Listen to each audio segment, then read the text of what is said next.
Welcome dear रॉकर्ट्स। आज हम देखने वाले हैं एरोहेड। तो मूवी की शुरुआत में पता चलता है कि हैच और लैंग नाम के दो महायोद्धाओं के बीच चलने वाली शक्ति संघर्ष आखिर में समाप्त होती है और उस लड़ाई में लैंग की सेना की जीत होती है। इस जीत की याद में लैंग हर साल इस दिन को डे ऑफ लिबरेशन यानी मुक्ति दिवस के नाम पर मनाता है। हैच के सभी फॉलोअर्स मारे गए होते हैं और बदकिस्मती से जो जिंदा बच जाते हैं उन सभी को जेल में भेज दिया जाता है। उस जेल में कैदियों को काफी कठिन काम देकर उनसे मजदूरी करवाई जाती है। वहाँ के सभी मर्द खदान में काम करते हैं और हर इंसान के मुंह में लोहे का मास्क लगाया होता है, जिसके कारण वे सिर्फ तरल पदार्थ यानी कि लिक्विड फूड ही खा सकते हैं और ना वे किसी से बात कर सकते हैं, ना वे कुछ खा सकते हैं और ना ही अपने मुंह से सांस ले सकते हैं। उस खदान के बीच में एक बहुत बड़ा ग्राइंडर चलता है जो मांस को पीसता है और उस ग्राइंडर के चेन को कैदियों के पैरों पर बांधा गया होता है। एक दिन वो ग्राइंडर अचानक बंद पड़ जाती है और वहाँ का वार्डन काई से उसको ठीक करने को कहता है। तभी एक नया कैदी को वहाँ लाया जाता है। जब गार्ड्स व्यस्त होते हैं तभी एक कैदी दूसरे कैदी के साथ लड़ने लगता है। उसी समय कोई ग्राइंडर को ऑन कर देता है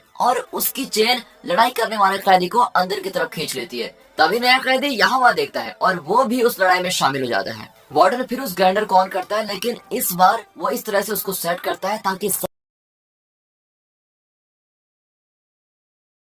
सारे कैदी उसमें फंस जाएं। फिर अपनी और अपने दोस्तों की जान बचाने के लिए काय उस मशीन के प्रोग्राम को डिसेबल करने की कोशिश करता है, लेकिन तभी मशीन उसको भी खींचने लगती है। फिर काय को एक आइडिया आता है। वो मशीन गन की मदद से उस चेन को तोड़ने की कोशिश करता है, लेकिन असफल रहता है और फिर उसके पास एक ही ऑप्शन बचता है और वो है अपने पैर को काटना। इसलिए वो अपने पैर को काटकर खुद को बचा लेता है। कुछ समय बाद जब काय जागता है तब वो देखता है कि वो हैच के घर में है और अपने नकली पैर को देखता है। हैच उसका मांस निकालकर उसे कहता है कि वो काफी सालों से लैंग के जेल में लड़ाई करवा रहा है और अब उसको एक कैदी की मदद की जरूरत है। वो कहता है कि तुम्हें लैंग के शिप को इन्फिल्ट्रेट करना होगा और वहाँ की सारी जानकारी मुझे देनी होगी। ऐसा करने से मैं तुमको बाहर निकालूंगा और अपने साथ न्यू हॉलैंड ले चलूंगा और तुम्हारे पापा को बचाने में तुम्हारी मदद करूंगा। असल में काय के पापा के रिलीज होते ही लैंग ने उनकी हत्या करने का प्लान बनाया होता है। एक दिन शिप में बैठकर काय कंप्यूटर को ऑन करता है और एक एयरपीस के जरिए हैच उसे बताता है कि मुझे असल में कौन सी जानकारी चाहिए। हैच उसे वो जानकारी वहीं से भेजने को कहता है और जब काय उस जानकारी को भेजना शुरू करता है तभी उस शिप में कुछ अजीब हलचल होती है और काय उन कैप्सूल्स को पैसेंजर शिप के साथ नीचे भेज देता है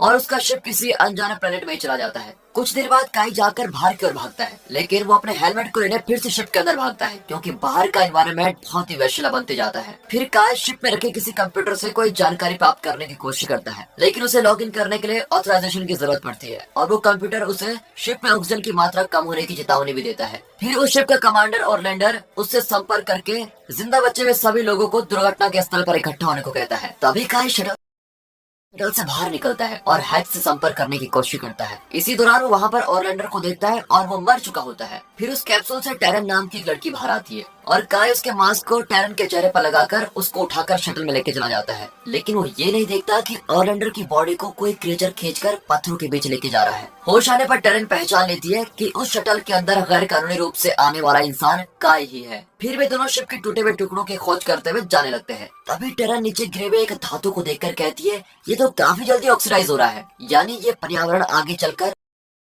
इंसानों की त्वचा को भी बिगाड़ सकता है। फिर काय दूर में किसी शिप को देख लेता है और वो उसके बगल में से चमकते हुए खंबे को भी देखता है जिसमें कि इलेक्ट्रिक शॉक होता है। वो खंबा उसी शिप में से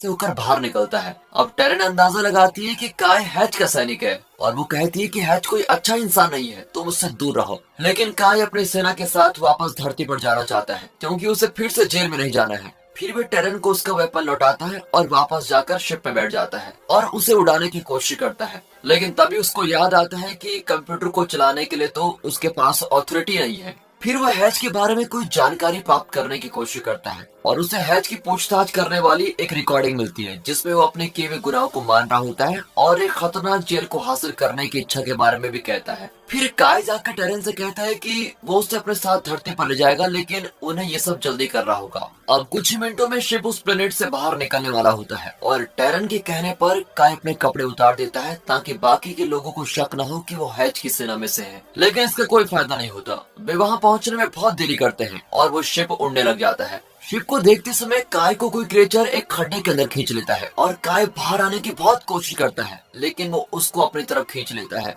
फिर टैरन शिप में लौटकर अपना हेलमेट निकाल लेती है और सो जाने का फैसला करती है क्योंकि वहाँ ऑक्सीजन की बहुत कमी होती है। लेकिन कंप्यूटर कोई सिग्नल देता है जिससे वो बहुत परेशान होती है फिर वो उन पत्थरों के बीच जाती है जहाँ पर काय फंस गया था और वो वहाँ काय को लेटे हुए देखती है। फिर बड़ी मुश्किल से उसको खींचकर वो शटल में लेके जाती है और कुछ टेस्ट करने के बाद टेरन को पता लगता है कि काय के शरीर को उस वैशिले पर्यावरण में कोई असर नहीं हुआ। काय सभी बातें भूल गया होता है, लेकिन वो कहता है उसकी तबीयत अब बिल्कुल ठीक है। तभी टेरन कहती है कि अब हमें बचाने के लिए कोई शिप नहीं आने वाला, लेकिन हमारे शटल को उठाकर हमारी मदद करने वाले लोगों को मैंने ढूंढ लिया है। फिर वो उस चमकते हुए पत्थर के पास चले जाते हैं, लेकिन अब वो ओरलैंडर के शरीर के चारों ओर एक आवरण बनकर रहता है। अब क्योंकि ओरलैंडर होश में नहीं आता,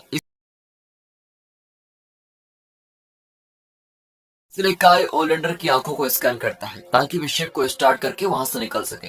फिर वे जाकर इंजन को स्टार्ट करता है और ओरलैंडर के बिना वहां से निकलने का फैसला कर लेता है, लेकिन टेरन उसे याद दिलाती है कि वे दोनों बचपन से एक दूसरे को बहुत जानते हैं। और अब पता चलता है कि जब काय छोटा था तब उसके पापा टेरन के पापा के लिए काम किया करते थे। टेरन भी कह रही थी कि जिस तरह मेरे पापा और तुम्हारे पापा एक अच्छे दोस्त थे, उसी तरह हम दोनों भी एक अच्छे दोस्त होंगे और मैं तुम्हारा साथ हमेशा दूंगी। तभी ऑरलैंडर को होश आता है और वो हैच के बारे में कुछ बुरी बातें करता है। वो डायरेक्ट हैच की सेना को मारने की बातें करता है। काय उसको रोकने की कोशिश करता है, लेकिन वो टेरन के हेलमेट पर गलती से शूट कर देता है और वो अपने आप को भी बहुत चोट पहुंचाता है। फिर काय बेहोश हो जाता है और जब वो जागता है तो वो रेगिस्तान में होता है, वो भी बिना कपड़ों के। उसके शरीर पर काफी घाव भी होते हैं। फिर वो वहाँ टेरन के कंकाल को देखकर बहुत उदास होता है। अब रीव उससे कहता है कि यहाँ आए हुए 34 दिन हो चुके हैं और शटल का इंजन पूरी तरह से जल चुका है, यानी कि अब जिस दिन उसके पापा को छुट्टी मिलेगी वो उस दिन वहाँ पर नहीं पहुँच सकता और उसके पापा को बचाना बहुत ही मुश्किल होगा। फिर वे नीचे गिरे हुए टुकड़ों को लेकर इंजन को फिक्स करने की कोशिश करता है। एक रात वो कुछ अजीब आवाजें सुनकर जाग जाता है और उसे कुछ अजीब तरह का महसूस होने लगता है, लेकिन कंप्यूटर इस बारे में उसको खबर देने के बजाय उसे शिप से बाहर भाग जाने की चेतावनी देता है। फिर काय जल्दी से भागकर एक गुफा में चला जाता है जहाँ पर वो एक बड़े मुंह को खोलते हुए देखता है। वहाँ काय कहीं जाकर छिपने की कोशिश करता है, लेकिन उसका शरीर मुड़ जाता है और वो एक मॉन्स्टर में बदल जाता है। अब फिर से वही होता है। कुछ समय बाद काय फिर से नॉर्मल होकर जाग जाता है, लेकिन इस बार उसे सारी बातें याद होती हैं। वो रीव से कहते हैं कि मेरे अंदर के इस क्रिएचर से छुटकारा पाने के लिए तुम मेरी मदद करो। अब काय सोचता है कि वो अपने पापा को बचाने के लिए जेल तक नहीं पहुंच पाएगा, लेकिन फिर कंप्यूटर उसको बताता है सभी लोग 2 दिन पहले जेल से बाहर आ गए हैं। ये सुनकर काय बड़ा दुखी होता है। अब 3 साल बीत जाते हैं और काय उसके अंदर के क्रिएचर के साथ ही अपनी जिंदगी गुजारता है। वो ज्यादातर रात में जुगनू को देखकर अपना समय बिताना पसंद करता है। एक रात शटल में लौटते वक्त वो अंदाजा लगाता है कि कोई उस शटल में आ गया है और वो जमीन पर उसके निशान को देखता है। फिर वे अपने आप को जंजीर से बांध देता है और तभी वहाँ पर क्रिएचर आता है और उस क्रिएचर के पास आते ही काय उसको शूट करके मार डालता है। फिर जब वो शटल के अंदर आता है तो रीफ उसे बताता है कि तुम्हारे शरीर को उस क्रिएचर ने अपने हिसाब से बदल लिया है और कहता है कि तुम पहले मर चुके हो। फिर वे उसे 3 साल पहले की रिकॉर्डिंग सुनाता है जिस दिन टेरन मरी थी। उस रिकॉर्डिंग को सुनने के बाद काय को पता चलता है कि उस दिन टेरन मरी नहीं थी, बल्कि उसे कोई चोट आई थी और वहाँ से वो दूर भाग गई थी, जिससे उसका नेटवर्क चला गया था और वहाँ पर वो 2 स्केलेटन ऑरलैंडर और काय ही थे। ये सुनते ही काय चौंक जाता है और उसे कुछ भी समझ में नहीं आता। फिर वो रीफ के साथ टेरन को ढूंढने का फैसला करता है। अब अगले दिन रीफ शिप के कोई फंक्शन बदल लेता है जिससे कि वो काम करने लगता है। इससे रीफ बहुत खुश होता है और वे दोनों उस जगह पर जाने लगते हैं जहाँ टेरन आखिरी बार लोकेट हुई थी। फिर चलते चलते वे दोनों एक बड़ी टनल के पास पहुंचते हैं और वहां जाने पर रीफ उस टनल को स्कैन नहीं कर पाता क्योंकि वहां पर बहुत तेज इलेक्ट्रोमैग्नेटिक वेव्स होते हैं। कुछ समय बाद वही क्रिएचर काय पर हमला करता है और काय उसको फिर से घायल कर देता है। इसके बाद काय को एक बहुत तेज आवाज आती है। तभी काय अपनी और ऑरलैंडर की बॉडी को पत्थरों के बीच में देख लेता है। फिर वो ऑरलैंडर की बॉडी को मारता है जिससे वो क्रिएचर भी मर जाता है, लेकिन वो अपनी बॉडी को नहीं मार पाता। फिर वो वहाँ उसके नकली पैर को देख लेता है और उसको पता चलता है कि इलेक्ट्रोमैग्नेटिक वेव्स उसी में रखी हुई एक मशीन से आ रही है और उसके अंदर देखने पर उसे एक ग्रेनेड मिलता है और इससे वो समझ लेता है कि हैक सिर्फ उसका इस्तेमाल कर रहा था। फिर उसे आसमान में काफी सारे एस्केप पोर्ट्स क्रैश होते हुए नजर आते हैं। ये वही एस्केप पोर्ट्स हैं जो 3 साल पहले उसको छोड़कर चले गए थे। फिर उसे आसमान में एक स्पेसशिप भी दिखाई देती है और तब काय तुरंत अपने शटल में जाकर हैच को डाटा ट्रांसफर करने लगता है और इससे वो स्पेसशिप वहीं लैंड हो जाती है। फिर उस स्पेसशिप से 2 लोग बाहर निकलते हैं और उसके शटल के पास आते हैं और उनमें से एक हैच होता है। हैच काय को मारकर उसको बेहोश कर देता है। फिर कुछ समय के बाद जागते ही वो देखता है कि उसे जंजीर से बांधा गया है। फिर हैच उसे अपना हाथ दिखाने को कहता है और उसे स्पेसशिप की सारी जानकारी देने को कहता है। पहले तो काय उसको मना करता है, लेकिन फिर हैच की धमकी देने से वो उसे सारी जानकारी बता भी देता है। ये सब जानकारी उसके कंप्यूटर में होती है जो शटल के बाहर है। फिर हैच शटल के बाहर जाकर उस कंप्यूटर में देखता है, लेकिन उसे कोई जानकारी नहीं मिलती और इसलिए वो ग्रेनेड को एक्टिवेट कर देता है। लेकिन काई ने पहले ही उस ग्रेनेड को कंप्यूटर के साथ लगा दिया था और वहीं वो ग्रेनेड ब्लास्ट होता है। यहाँ हैच का एक आदमी टेरन को मारने की कोशिश करता है और इससे काय को बहुत गुस्सा आता है और वो उस क्रेचर में बदलकर उस आदमी को ही मार डालता है। फिर गुस्से में वो रीफ पर भी हमला करता है और इससे रीफ के टुकड़े टुकड़े हो जाते हैं। फिर टेरन के शांत करने के बाद उसका